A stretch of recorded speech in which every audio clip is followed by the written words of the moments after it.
السلام عليكم ورحمة الله وبركاته. ازيكم حبايبي، عاملين ايه؟ اللهم صل وسلم وبارك على سيدنا محمد.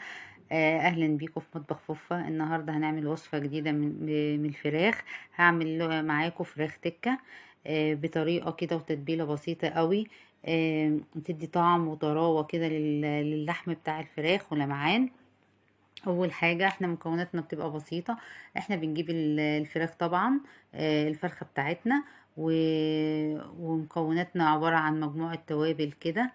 آه، يلا نسمي الله ونشوف مع بعض الطريقه. اول حاجه انا جبت فرخه. الفرخه دي وزنها اللهم بارك يعني 2 كيلو وربع، 2 كيلو ونص كده تقريبا. ماشي يا حبايبي، طبعا احنا بنغسلها وهرجع طبعا اغسلها تاني. اي حاجة نعملها في الفرخة، اي تقطيع لازم نغسلها يعني بعدها. ماشي، انا دلوقتي هعملها على الرخامة عشان القطاعة بتاعتي انا مش يعني عشان املكها اكتر. طبعا احنا نغسل الرخامة كويس بعد ما نخلص. انا بقطع الفرخة من سلسلة الظهر. بفتحها كده من سلسلة الظهر، وطبعا الرقبة دي هتخلص منها، هشيلها هي والكبد والأنثى لمرة تانية كده. واحنا بنسلق فرخة ولا حاجة نبقى نسلقها معاهم. تمام كده. انا فتحت الفرخة اهوت من سلسلة الظهر، وهفرد الفرخة كده. ركزوا معايا بقى في الحركة دي.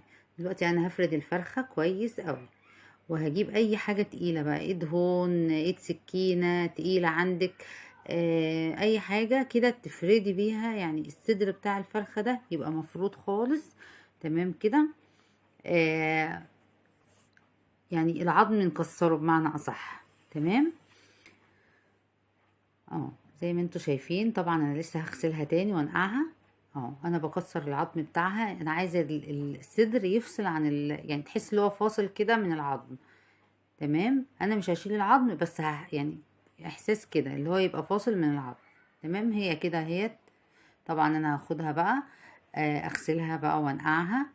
احطها في محلول النقع بتاعنا لمدة نص ساعة كده، واصفيها كويس قوي، واجيبها واغسل الرخامة كده وانضفها. تمام، انا اهيت. تمام كده زي الفل. بصوا يا حبايبي، انا دلوقتي بعد ما غسلتها وسبتها نص ساعه تتنقع وشطفتها وسبتها تتصفى، هعمل ايه قبل ما اتبلها بقى؟ شايفين انا بفتحها كده، انا بفتحها كده من كل حته بفتح اللحم كده علشان لما اتبلها التتبيله، اللحم يشرب معايا من التتبيله اللي انا هحطها دي. تمام كده. شو بشقها كده، تخرميها تغذيها. ايوه، وبعمل الفواصل دي كده برضو علشان التتبيله بتاعتي توصل لكل حته في الفرخه. تبقى طعمها مش قادره اوصف لكم والله، بامانه تحفه، شكلها تحفه. تفتحيها كده كلها بس من غير طبعا ما توصلي للعظم، يعني يعني ما تفصلهاش يعني عن بعضها. تعملي فيها الشقوق دي كده كلها. تمام. ومن عند من جوه برضو كده علشان كل حته تبقى متشبعه كده من التتبيله بتاعتي زي الفل. تمام كده. بصوا هنا انا عملت ايه، فصلت اهوت، بس بينت العظم بس ما فصلتهاش، يعني عشان التتبيله برضو توصل كده. انا بحاول اوريكم ان انا ما فصلتش اللحم، يعني العظم موجود زي ما هو، بس انا ايه بشق كده عشان يوصل لكل حته. كل حته كل حته كده تبقى في الفرخه متشبعه بالطعم بتاع التتبيله بتاعتي. تمام كده. انا معلش مطوله عليكم الفيديو عشان يعني ايه بنبقى خطوه بخطوه مش بوقف. تمام كده. هفصل دي حتة عظمة كده اللي هي الزيادة دي، هشيلها برضو، ابقى اسلقها ايه في وقت مع الحاجة، يعني لما اجي اسلق فراخ ولا حاجة ابقى تعمل شوربة حلوة يعني. تمام كده، الله ينور. تمام كده زي الفل. يلا بينا بقى نشوف بقى التتبيلة بتاعتي وهحتاج لها ايه، والتوابل بتاعتي اللي هحتاج لها. انا زي ما انتم شايفين كده انا بنغزها كلها كده بالسكينة، بعمل فيها شقوق علشان تشرب الخلطة بتاعتي، التتبيلة يعني.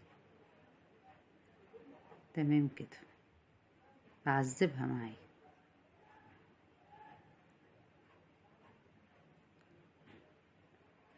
كده زي ما انتوا شايفين. يلا بقى ما تنسوش، ما تسرحوش معايا، ما تنسوش تعملوا لي لايك، وتشرفوني بالاشتراك في القناة اللي ما اشتركش، وتفعلوا الجرس عشان يوصل لكم كل فيديو اعمله جديد. انا دلوقتي بقول لكم اللي انا هشطفها تاني واسيبها تتصفى. اي حاجه اعملها في الفرخه بشطفها تاني. ماشي تمام كده. يلا بينا دلوقتي. انا هعمل ايه؟ هعمل التتبيله بتاعتي. انا معايا بصله هنا بشراها، وهرش عليها شويه ملح عشان أنا عايزه بس الميه بتاعتها. تمام كده اهيت. هحط عليها شويه ملح واسيبها 10 دقايق كده، يعني كام شويه كده وانا واقفه، وعشان عايزه الميه بتاعتها. تمام. ومعايا كام فص توم انا فرماه كده بشراه. انا هحطها، يعني هعمل التتبيله في قلب الصينيه اللي انا هعمل فيها. علشان ايه؟ يعني الوقت، وعلشان برضو يعني تبقى في نفس المكان. عندي اول حاجه واحده زبادي للفرخه. واحده زبادي. عايزه تضعفي كميه، يعني هتعملي فرختين زودي الزبادي. هتعملي فرخه زي كده اعملي واحده زبادي. وعندي كام فص توم مبشورين.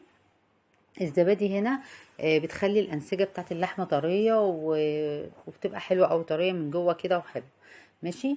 ومعايا هنا ده كاري، معلقه كاري. تمام. الكاري برضو بيديها طعم لون وطعم برضو بيبقى حكايه. ماشي.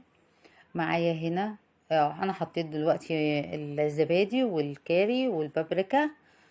تمام. وبهارات فراخ وشويه شطه كده، وعايزاها يعني حاميه. ماشي يا حبايبي. وهحط الكمون، ده فلفل اسود. ماشي. وهسيب لكم برضو البهارات بتاعتي التتبيله في صندوق الوصف. صندوق الوصف اللي هو تحت مثلث كده بيبقى فيه كل اللي تدوسي عليه هتلاقي المقادير كلها. تمام. يبقى انا حطيت زبادي، كزبره، كاري، بابريكا، كمون، ملح، فلفل، بهارات فراخ، ثوم مفروم. وهحط ليمون، عصير ليمون اهوت.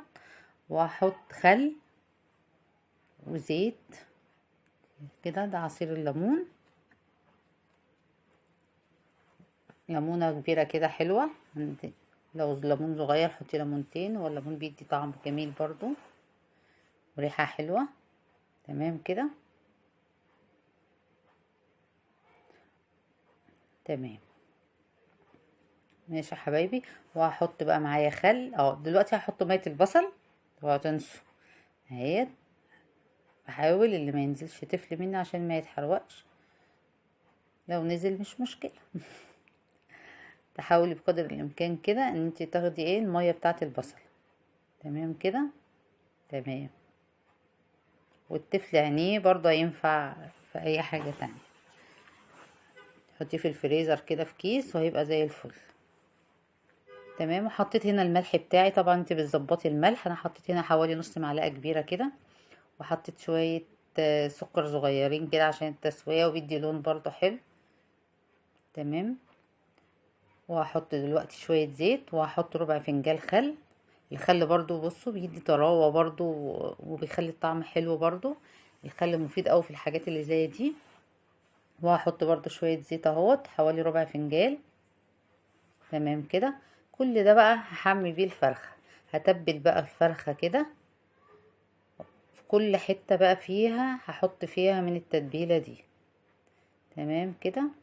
هشبع بيها اللحم كله كده من ناحيتين. كل ناحية في الفرخة لازم اوصل لها التتبيلة بتاعتي دي زي ما انتوا شايفين كده.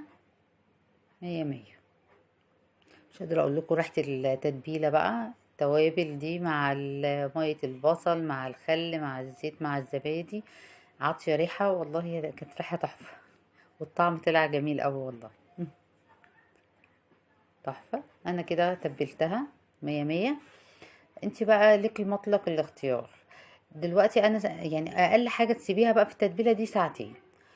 ويا ريت ويبقى احلى واحلى لو سبتيها من بالليل لتاني يوم تبقى تحفة تحفة بجد. بس انا سبتها بامانة ساعتين وطلعت زي الفل. ماشي يا حبايبي. احطها بقى في فرن يكون سخن على الصاج يعني الشبكة تبقى فوق الصاج. واسيبها لمدة ساعة. وتبع فرنك وتبع التسوية دي تبع الفرن بتاعك وتبع حجم الفرخة. تمام.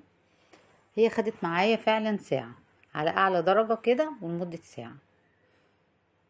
تمام كده حبايبي. تمام. بس انا عايزه اقول لكم قبل ما ادخلها الفرن حطيت عليها رشه زيت كده.